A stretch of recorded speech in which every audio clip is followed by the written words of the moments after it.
Welcome to the Commonwealth Matters. I'm your host, Richard Nelson. For years, we've heard the term drain the swamp, and it refers to rooting out abuse and corruption in Washington, D.C. But what does that look like if you're a congressman? And what does it look like if you are chairing the committee that is supposed to investigate abuse and corruption?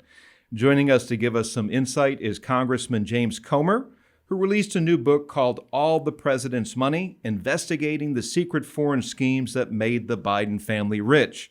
Congressman Comer is from Tompkinsville, Kentucky, and represents Kentucky's 1st Congressional District. Congressman Comer, welcome to the Commonwealth Matters. Thank you for having me.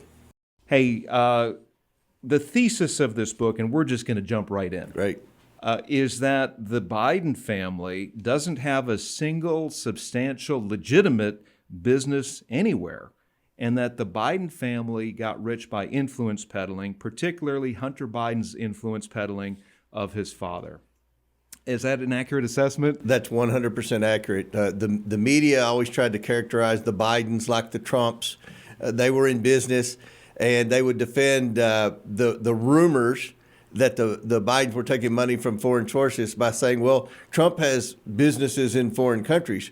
But what we found in the investigation, there's no legitimate business owned by the Biden. The definition of a business is an entity that provides a good or service. They didn't. The only business that we could find was they were selling access to Joe Biden to our adversaries around the world, adversaries like China, and then foreign oligarchs in Romania, Ukraine, and other countries. You thoroughly have investigated Hunter Biden in particular. You document your findings, and you found some astounding findings. What I want to do, and I'm going through the book, I found myself getting deep into the weeds, and it's detailed very well, documented very well, as you have led the House Oversight Committee. You've chaired the meetings, you've subpoenaed documents, you've talked to high-level government officials, including the director of the FBI.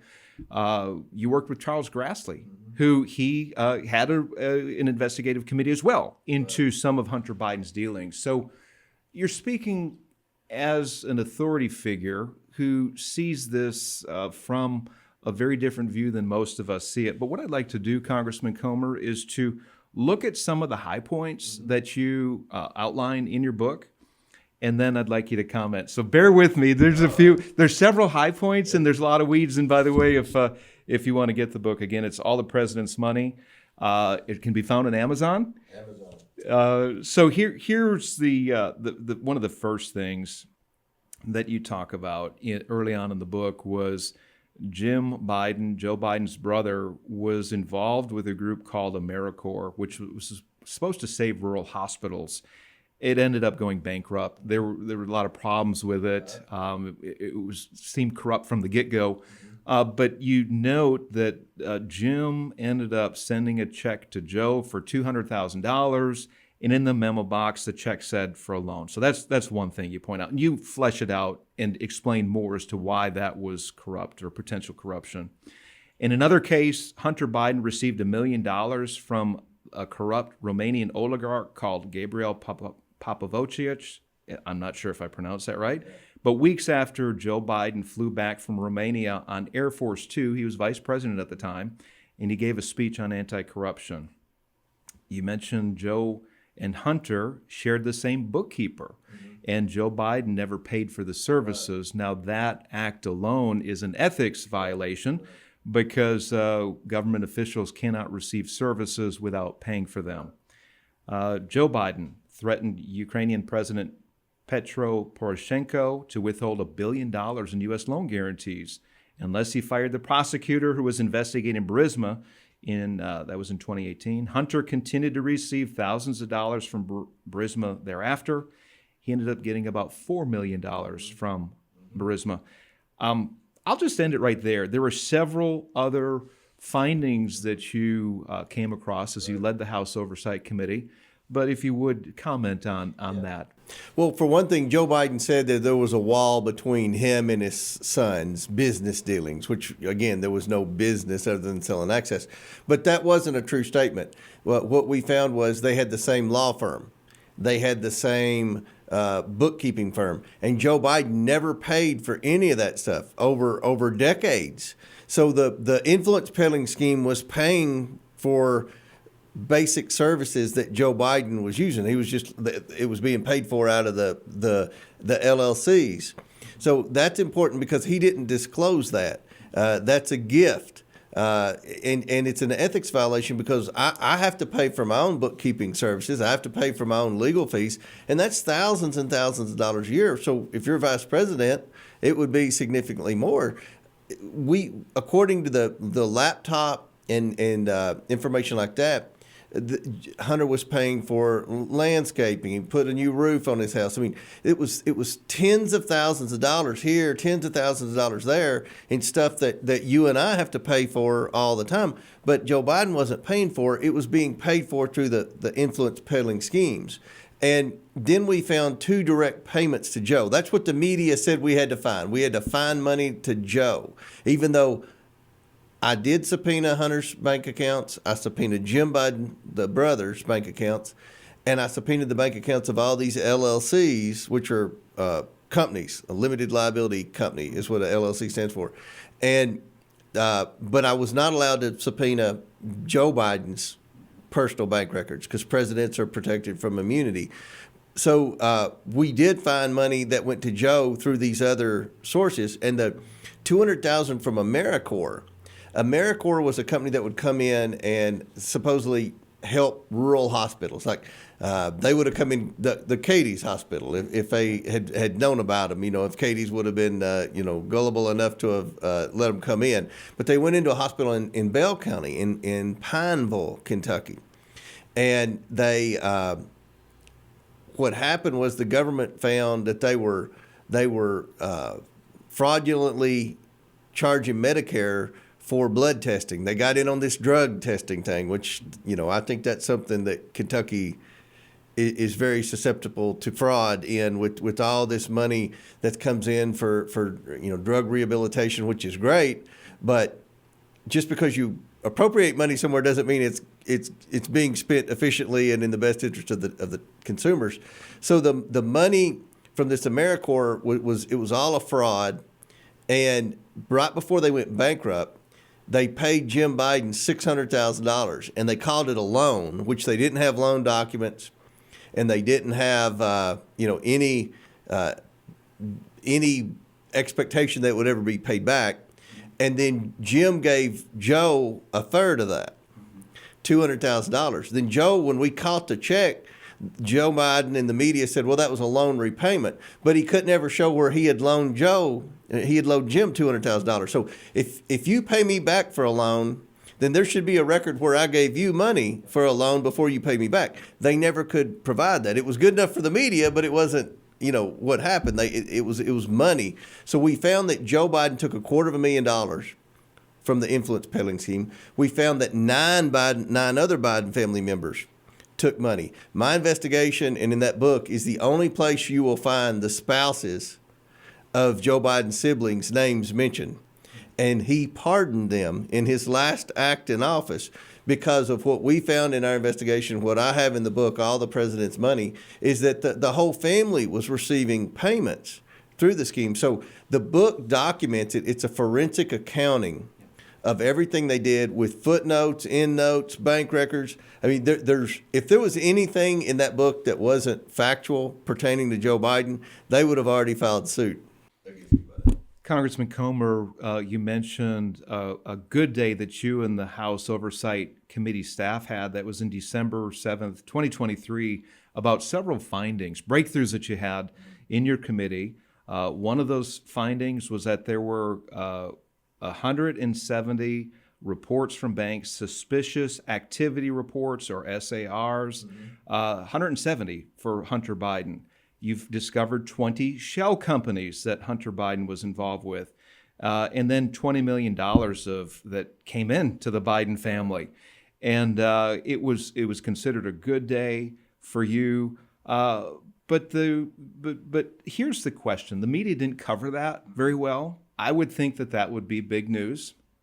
If there's any link of corruption to a sitting U.S. president, I think that the news outlets should be concerned about it. But here's how my thought process goes. Do you think that they were thinking that, hey, this is a partisan investigation? That's what we heard, right?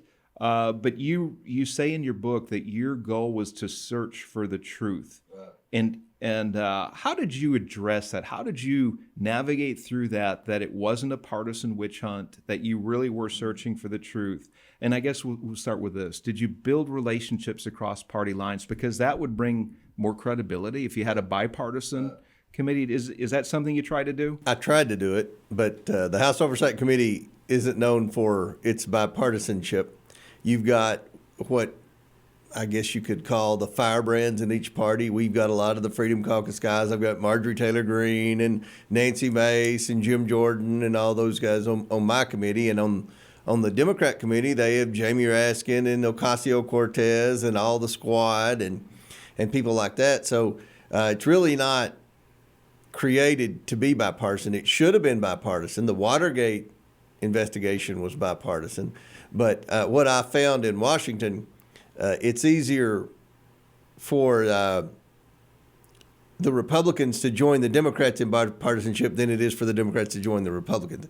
Democrats want to be bipartisan investigating a Republican, but they're not interested in bipartisanship when they're investigating one of their own. And it's really unfortunate with the media.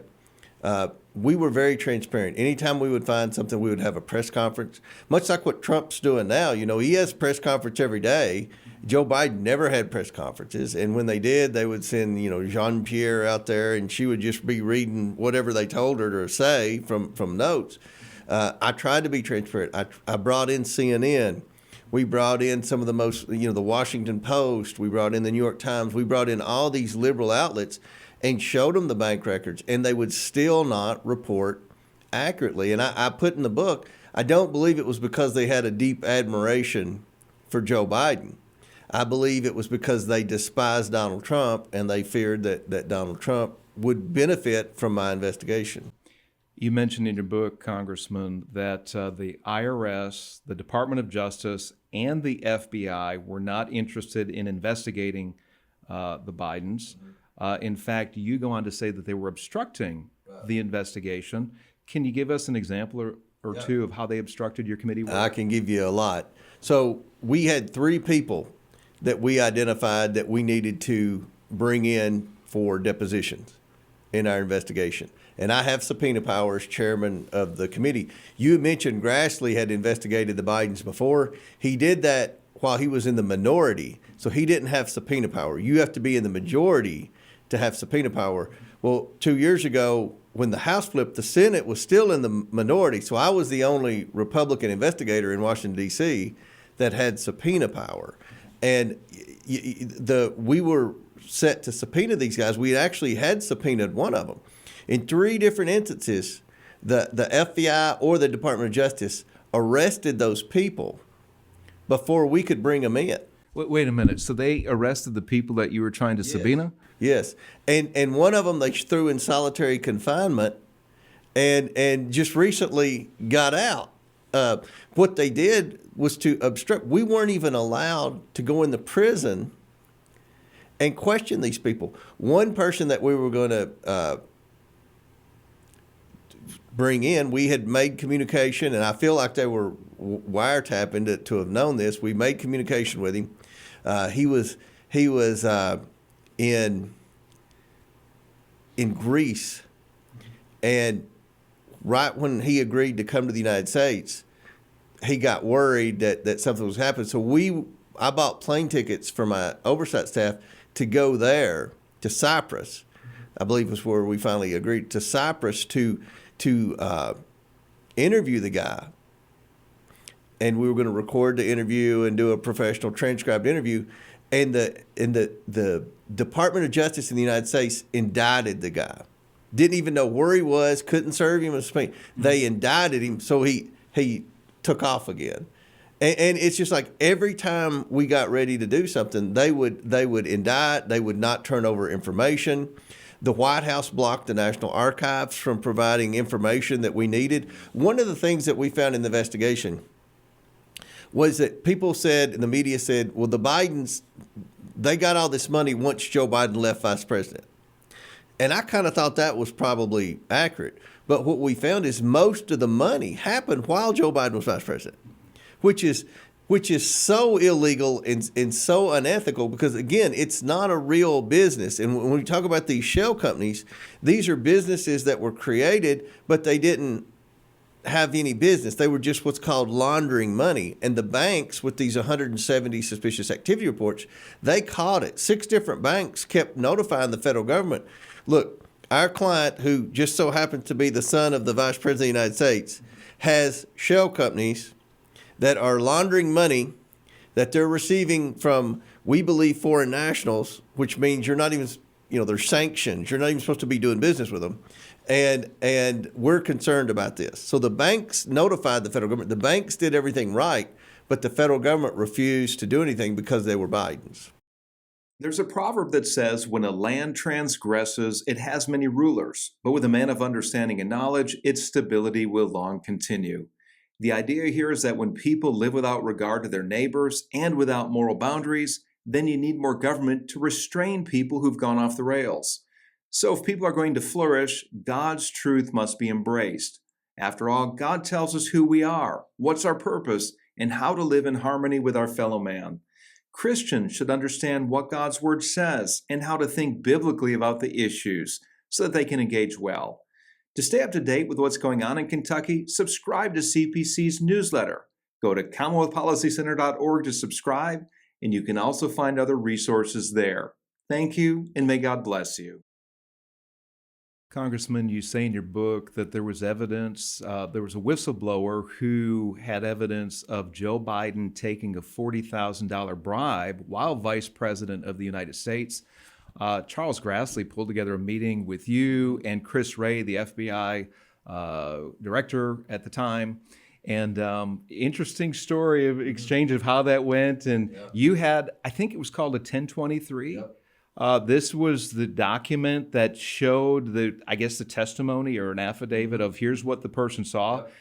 Chris Wray didn't know that you had that, and he was bluffing and didn't know. And it didn't exist when I had it. You shared a story of Charles Grassley. Finally, you were exasperated. He was exasperated. He finally put his fist down and said, Chris, tell him, just get to it.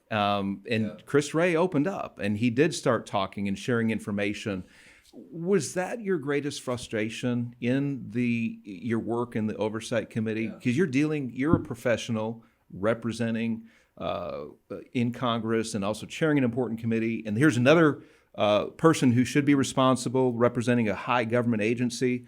Was that the pinnacle of the frustration? It was. So in that room, it was Charles Grassley, who's the main investigator for the Senate, who's 90 years old, me, who was the main investigator in the House, and then Jim Jordan, who's chairman of the Judiciary Committee, who's also on my committee. So you have the 3 main investigators in Congress in there. And we're on a phone call with Christopher Wray, the FBI director. And he's just lying to us. There is no 1023. What he didn't know was we had it in hand. And that's when, we kind of thought, Grassley, he's slow getting in there. And we thought, well, he may fall asleep during the meeting. Well, he slammed his fist down and told Christopher Wray, we have it. The chairman has it in hand. Now, quit bullcrapping. And he had some colorful words. Yeah, he said some colorful words. And then Christopher Wray just like turned on the light switches. Okay, this is when he started talking about the 1023. But what it was, it didn't say 40,000. It said 5 million. It said that Joe Biden took a $5 million bribe, and it said Hunter Biden took $5 million. Well, we found the $5 million from Hunter Biden. We just never did find the Joe Biden money because we weren't allowed to get Joe Biden's personal bank records. But what happened, it was an FBI informant. Christopher Wray told us, this FBI informant's our best. We've used him successfully in previous investigations. He's one of the highest paid informants in the Bureau. And I said, how much? How much have you paid him? He said, well, in excess of $200,000. So the FBI's used him successfully in investigations. They've paid him over $200,000. And I said, well, I need to know who he is because we want to bring him in. And Christopher Wray wouldn't tell us who it was. Then about a month later, the FBI just releases a press release and say they arrested the guy's name. His name was Smirnoff. We didn't even know who he was, and said we arrested him because he lied to the FBI. So the media went crazy. They said, "Oh, Comer's star witness got." I didn't even know who he was. We just know we wanted you. When you get someone makes an accusation in an investigation, you question them regardless of whether you think they're telling the truth or not. You bring them in just to see.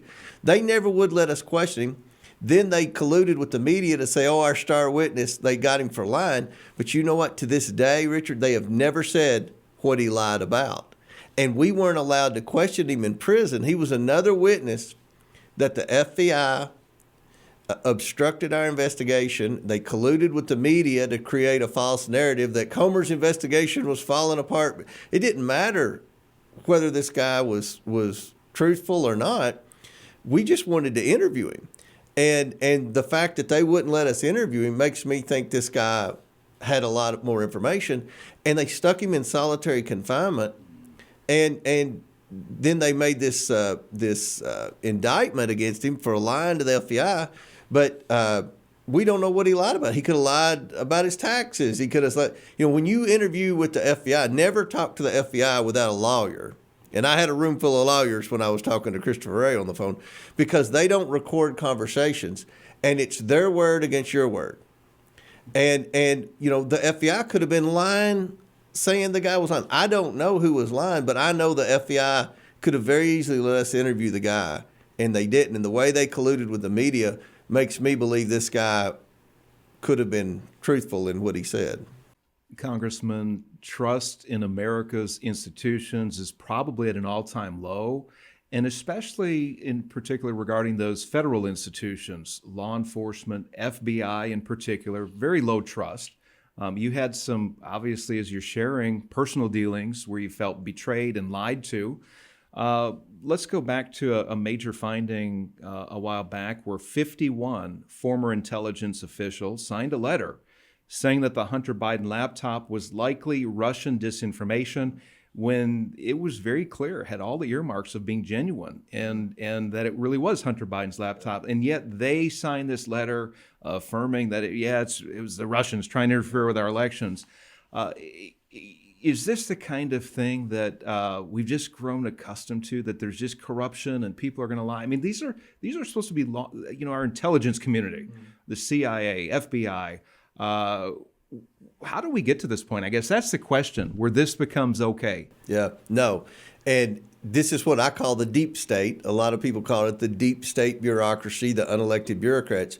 What we found in our investigation was that many of those 51 intelligence officials who signed that letter saying the laptop was Russian disinformation actually knew it was not. The FBI had in their possession the laptop 9 months before the New York Post wrote that story. And what the media did is the laptop repair guy gave it to Giuliani. Now, I've got, in my book, I was pretty critical of Rudy Giuliani. But the media immediately made Giuliani out to be a clown and all this, which I disagree with a lot of Giuliani's tactics. But that's what they tried to do to me in the investigation. Well, Comer's like Giuliani, he doesn't have any evidence and all that. But what Giuliani did in this instance with the laptop was true. It was Hunter Biden's laptop. And everyone knows it now. And that was the very first hearing we had in our investigation was with Twitter. I just met Elon Musk, and he had turned over the Twitter files, and it showed that the government came in and told Twitter, ban the New York Post. You're fixing to get a story pop up about a laptop, and it's not true. It's fake. When the government knew it was true, I mean, that's election interference. That's an abuse of power. That's a cover-up. I mean, the list goes on and on and on. The good news is Kash Patel and John Radcliffe. John Radcliffe's the new CIA director. I served with him in Congress. He's from Texas. He's a good guy. His very first act as CIA director is he revoked the security clearance for those 51 former intelligence officials. Kash Patel is supposed to be confirmed this week in the Senate. And I've had a conversation with him, and I'm not going to say publicly, but I'm pretty confident he's going to clean house over there. That's good. I want to drill down. I'm going to take a step back. Early in the book, you talk about a text exchange that Hunter Biden had with somebody in communist China who was chairman of a front group called the CEFC. And this text exchange, I think, gives insight as to the influence peddling in the case that you're trying to make in your book. So Hunter Biden says to this person called Z, he's texting him. He says this: "Please have the director call me, not James Gilliar or Tony Bobulinski or Jim Biden. Have him call me tonight. I'm sitting here with my father, and we would like to understand why the commitment has not been fulfilled." Now, this person was Raymond Zhao, I believe is his name. Yep. And he responded, "Copy. I will call you on WhatsApp." Now, WhatsApp is an app that you can't track the exchanges, right? That's it's encrypted, and it's very hard to figure out what's been said. And then Hunter follows up and says, "Okay, my friend, I am sitting here waiting for the call with my father. I sure hope whatever you're doing is very, very, very important." They ended up taking $8 million from China, I believe is the number that you say. I want to go back to the mainstream news media, which you're very critical of in the book. But why did they not pursue this? What is the commitment that was made? Who was this Raymond Zhao? What was going on? And yet those questions weren't asked by the mainstream media, didn't delve into that. They had no curiosity whatsoever. If they'd have been anything pertaining to Trump, they would have been very curious about it. But what Tony Bobulinski said was CEFC wasn't even a legitimate business. It was just a front from the Chinese Communist Party, where China has this Belt and Road Initiative, and they go in and they're trying to be the new economic superpower. Instead of having the dollar as the major currency, China wants their currency to be the major currency. So they're going into third world countries and they're bribing elected officials. They're finding vulnerable family members of high-ranking elected officials, aka Hunter Biden, and they're paying them off to where they can have leverage over those elected officials. And while Joe Biden was vice president, he had made some sort of commitment with China, and Hunter sending that text, that WhatsApp message, just days after Joe Biden leaves the vice presidency, saying, "My dad's here. We expect this commitment to be fulfilled." The next day, $100,000 is wired to Hunter's account, and then a week later, $5 million is wired to Hunter Biden's account from the Chinese Communist Party.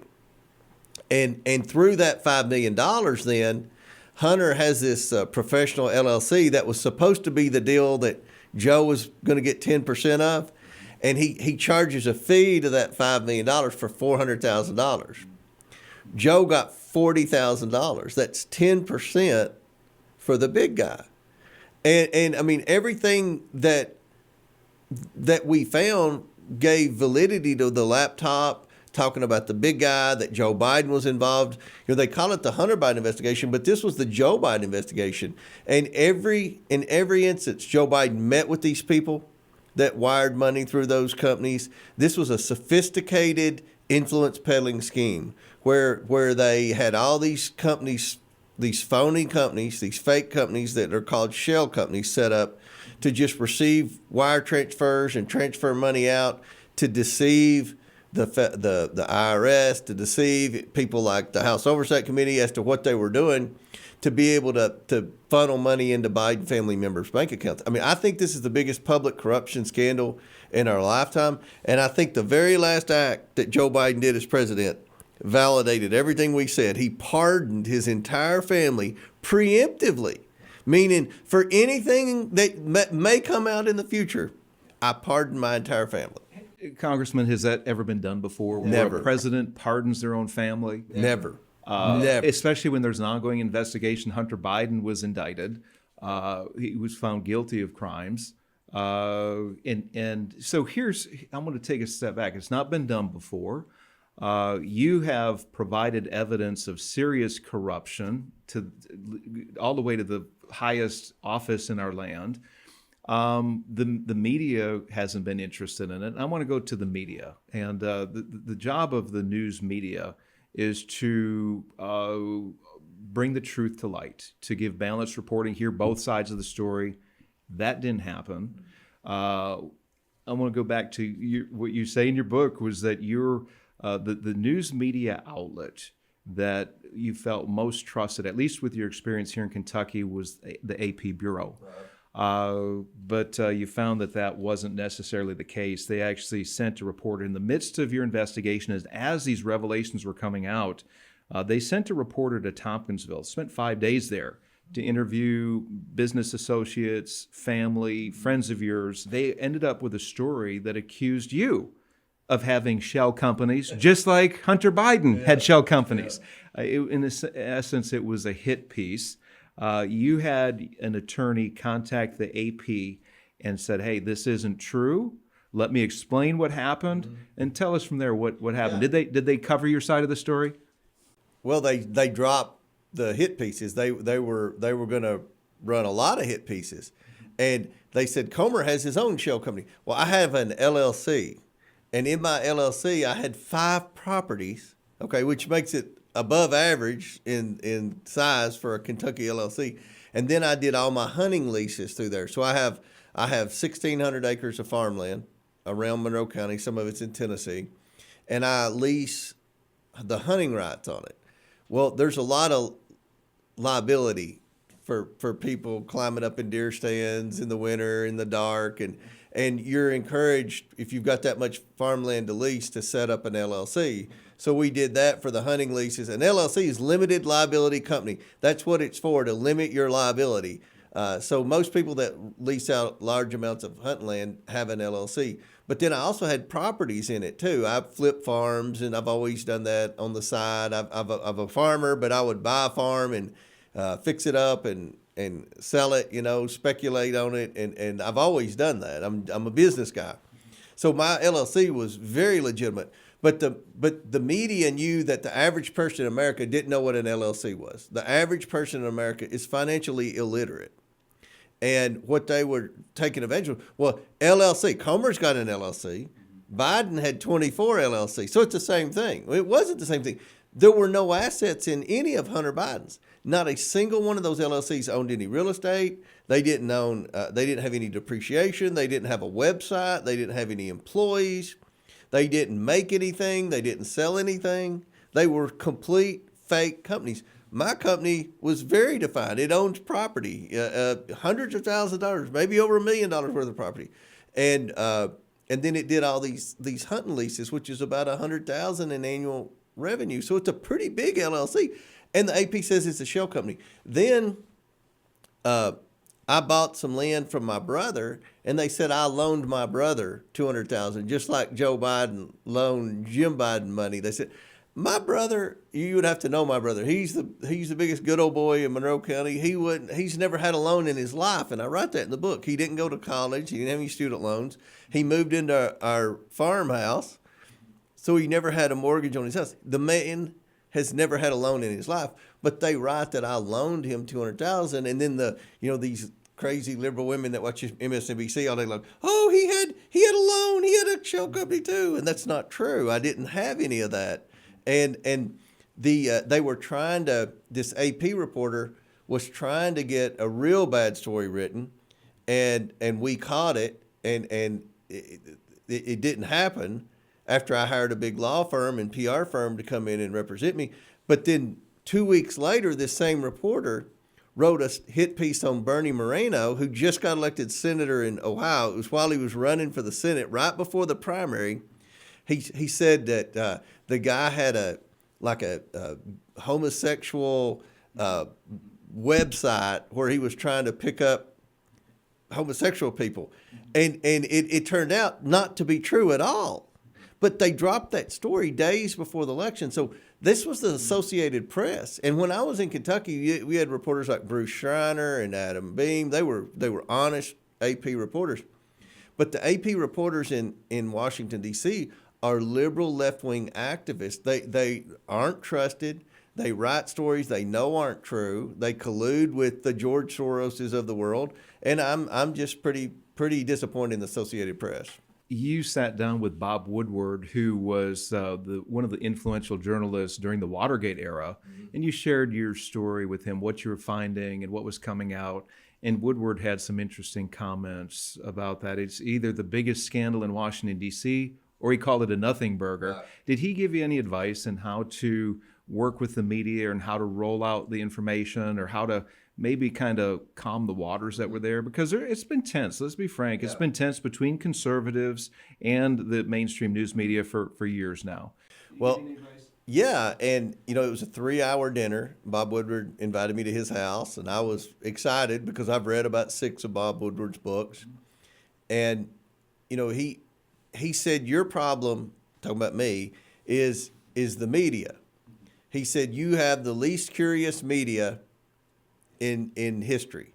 And he said when Watergate was going on, they had him and Carl Bernstein, and they worked for the Washington Post, and they were out shaking the bushes, trying to find stuff, and they're the ones that solved the Watergate crime, not the congressman. It was the reporters. And he said, you don't have that. These reporters they're lazy. They don't have any sources. They just go by whatever the political consultants tell them to write. And there's what I found, he was 100% right. He knew that if we were going to find anything out about the Bidens, I better do it myself, because there wasn't going to be any media. There weren't any curious reporters out there wanting to look at anything on Joe Biden. You mentioned something called the Congressional Integrity Project. You called it a partisan hate group funded by a Democratic congressman from New York.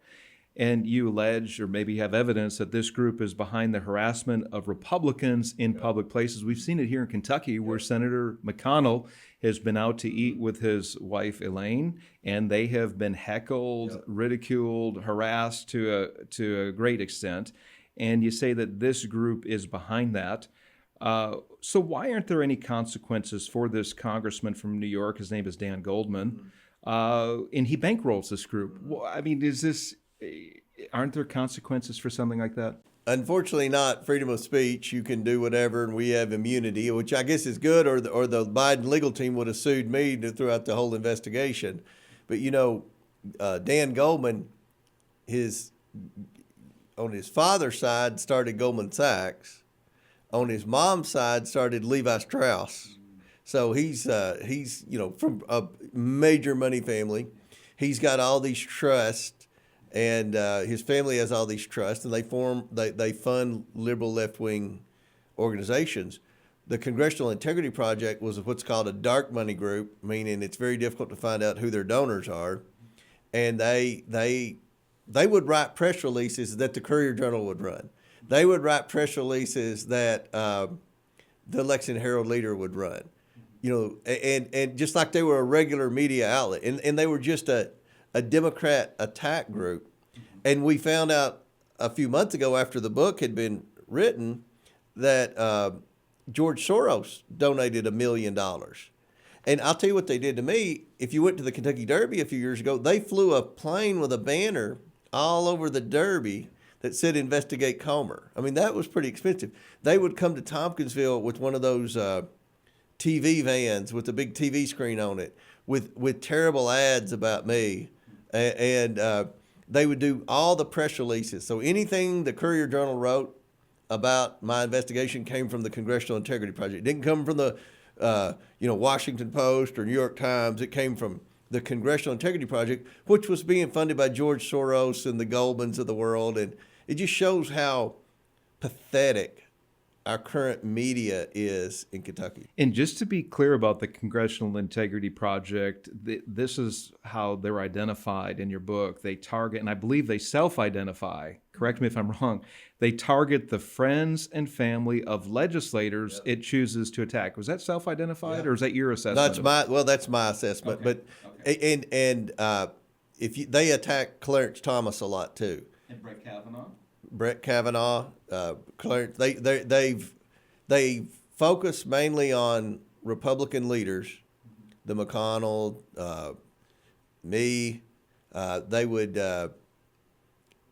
They harass Clarence Thomas more than anyone, and Kavanaugh, but they collude with the media. I mean, they write the media stories. And I think there was something on the internet, I guess during the Robert F. Kennedy hearing yesterday, someone took a picture before the hearing even started.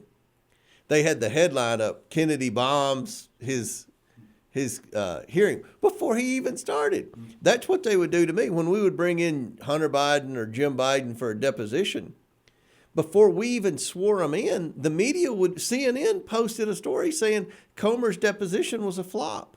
And it's the same thing they did to Robert F. Kennedy yesterday. The media is non-existent. They're just obedient to these George Soroses of the world. You know, people say, well, who's running the White House? Is Biden running the White House? I mean, it's almost like the George Soroses and these Democrat dark money groups.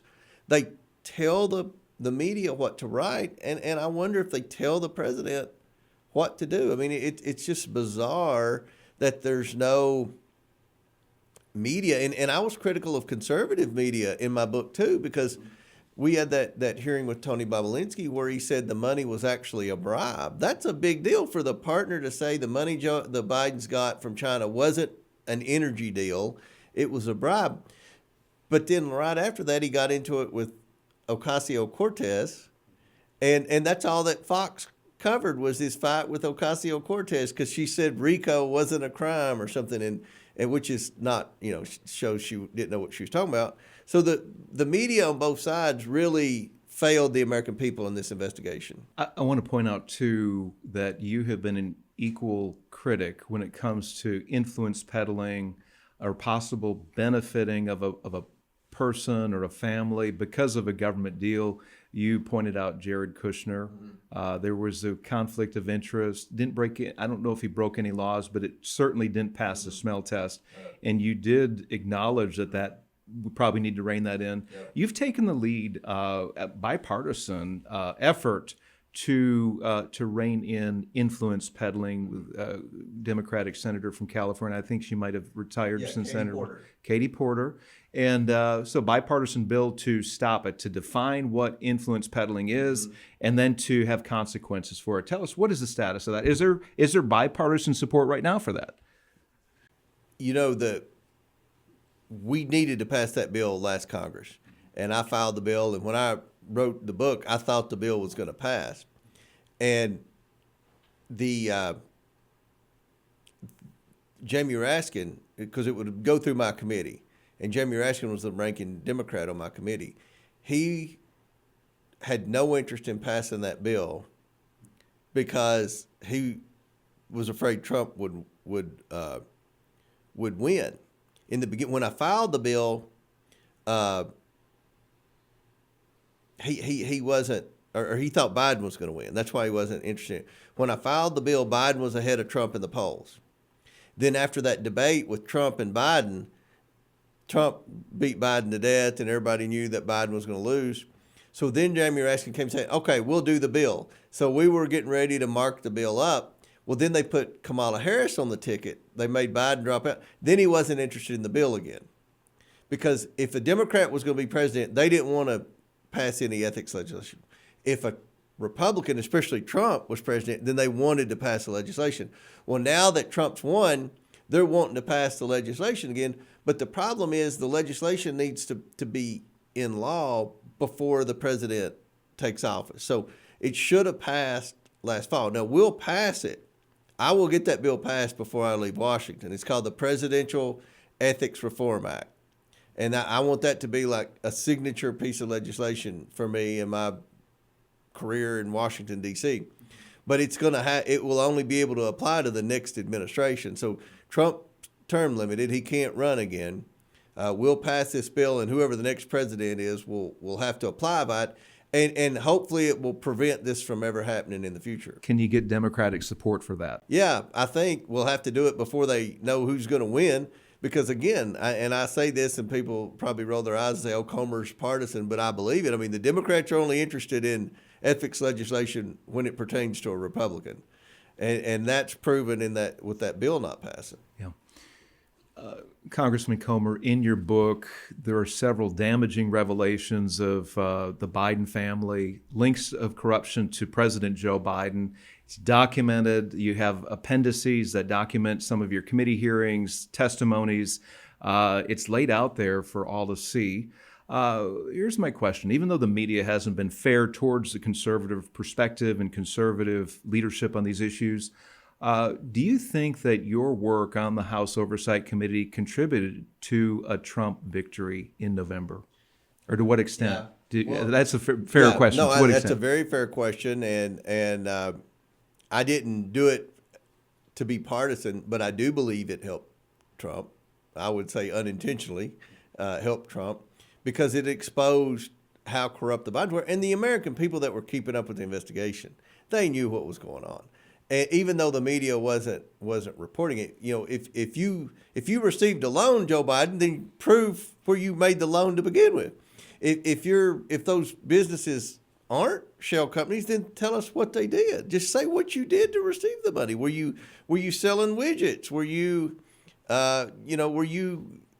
advising on legislation? What were you doing to receive the money? They never would say, and I think that the American people saw through it, and I think that it helped discredit the media, and I think the media's at all-time low. You've seen ratings for a lot of these liberal networks, and subscriptions are down, and you're seeing a lot like CNN continues to reorganize their network, and they reached out to my comms guy yesterday in Washington. My communications director had lunch with him. CNN's wanting to bury the hatchet, and I'm really critical of them in that book. But they want to bury the hatchet, and they would like for me to start going on CNN like I do, not as much as I go on Fox, but be a regular on CNN. And I want to do that, but they always try to do a hit piece on there. So if they'll just report the news, I'll talk about it. But I do think the book hurt the Bidens, it hurt the Democrat brand, and it hurt the liberal media. And it didn't, to be clear, the investigation. Yeah, the investigation, because the book didn't come out until after the election. But just the overall investigation, the things that came out during the tenure of that investigation, I think the American people were tuned in. Yep. I want to go to how you ended up getting out your story and information. You ended up having to bypass the media when you had major findings that weren't covered by the mainstream press. You shared that you shared a video that was just under 3 minutes, I think 2 minutes and 39 seconds, of how Joe Biden received $40,000 funneled from China. And by the end of the week, you had 20 million views. I think in the first couple hours, you had 2 million views. It went viral. So to what extent did that have on shaping public opinion? I mean, again, you're leading the House Oversight Committee, trying to get the truth out, sharing the work that you've done. How did that shape public opinion on this? It helped, and I think it led to kind of some of the stuff that Trump started doing in the end, going to podcasts and doing his own videos. I would do it the old way. We would find something out, and I would have a press conference, and I would stand there and answer the questions, and then I would be just flabbergasted at what I would read moments later when the stories would pop up on the story would be totally opposite of what I just said in the press conference. So we got so frustrated. They weren't running our press releases. They weren't correctly covering our press conferences. So I realized that on my committee, I've got people with huge social media followings. I mean, I've got 250,000 Twitter followers. Marjorie Taylor Greene's got 3 million Twitter followers. So I did a video, and I asked my committee to share it on their social media. And we had 20 million views of a very boring video of me describing how money was laundered into Joe Biden's back pocket. And it wasn't an exciting video. It wasn't something that the kids would click and it would go viral. But it went viral, and it broke through. And that's kind of what we started doing after that. We started doing our own videos and sharing them on our own social media, kind of like what Tucker Carlson does now. And I think that really helped. Is this the new path for conservative lawmakers and leaders to take to get their side out, to share what they're doing, what their goals are, and to bypass the mainstream news media? Is this what you'd recommend to other conservatives? If the media doesn't change, but I will tell you, the ratings are so poor on CNN and MSNBC, and the subscriptions are so low for the Washington Post and New York Times, they're going to have to change. If they change and become fair, then you can go back to the media and you can go back to having press conferences and things like that. But if they don't, then yes, the new form is bypassing it all, doing it on Twitter, doing it on Facebook, and you know, all these other social media platforms and podcasts like this. And but the mainstream media has been disrupted. I give Trump credit for that. I think I played a little role in that throughout this investigation. And you know, the success. I wrote the book. I wrote my book because the media was so dishonest in the investigation. And fortunately, you know, it's been out a couple of weeks. It's been on the New York Times bestsellers list both weeks, and I think people are interested in the truth, and hopefully they'll get it. What do you plan to do in this next session of Congress? Do you have, where is the investigation? Do you plan to push on that anymore? Where's it going? I want to hold people accountable. I've met with Kaish Patel, and and John Radcliffe. So the intelligence officials that lied about the laptop, they've lost their security clearance. I want to fire the people that were involved in the cover-ups. What we found in our investigation, the Securities and Exchange Commission, Medicare, the IRS, the FBI, and the Department of Justice all had investigations of the Biden family, which is amazing. Nothing ever happened. And that's a cover-up, and I want those people gone. So I want to hold people accountable. And if Pam Bondi wants to go after the Biden family, I don't think those pardons would hold up in court. But that's up to her. So my goal moving forward is twofold. I want to hold people accountable for the corruption that we write about in the book. And secondly, I want to pass legislation to prevent this from ever happening in the future. Very good. The book is called All the President's Money by Congressman James Comer. You have the last word. Well, I appreciate it. I'm real proud of the book. The book was therapy for me in writing it. There were some, you can read, there were some dark days when I was writing the book because of the media, but the media, it's got more footnotes and endnotes than any political book that's ever been written, just to show the amount of evidence of corruption by the Biden family. And I think, had that book not published, I don't think Joe Biden would have pardoned his entire family. 6 members of the Biden family were pardoned, and they're all mentioned in that book. Again, the book is called All the President's Money by Congressman James Comer, and it's been on the New York Times bestsellers list for the last 2 weeks? 2 weeks. Congratulations on that. Well, Congressman Comer, it's been great to have you on the Commonwealth Matters program. Thanks for having me.